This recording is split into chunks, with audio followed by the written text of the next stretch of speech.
Okay, so you've been breached. How do you tell your employees what happened?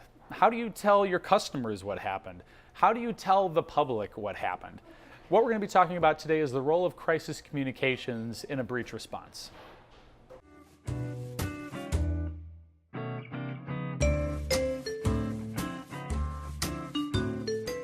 So if we've learned anything about how to respond to a breach, we've learned that this really isn't a do-it-yourself job. And having good crisis communications behind you is something that can really help make sure that you're minimizing future losses that could arise from this incident here. So can you tell me about a time when you've had clients that have had to rely on crisis communications to get them through a breach and what that experience was like for them? Absolutely. So if you lose information that should not be publicly made available, you have to notify those individuals. You may have to report that to a state's attorney general. Well, this makes it public information. You face adverse media reports at this point. You want to counteract those media reports, so you want to get out there with something.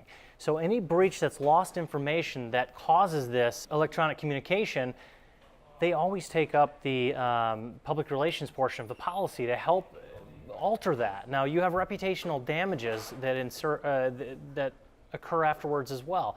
You have a natural customer churn, but if you lose more than that natural churn because of this breach and because of the adverse media reports, then you lose money. Sure. And helping to control that story a little bit and really guide that story to as positive an end as it can for your business can certainly minimize those damages. But I imagine it's got to be difficult to quantify those reputational damages that arise after a cyber breach. How do you quantify how many customers you're losing or what sort of lost income you're facing? It's quite the process, actually. I believe it. It takes a lot of forensics. So you have to look at financials over the last few years, this time of year. What are your normal increases? Did anyone new enter the space to take away from the sales of your product if that's what you do?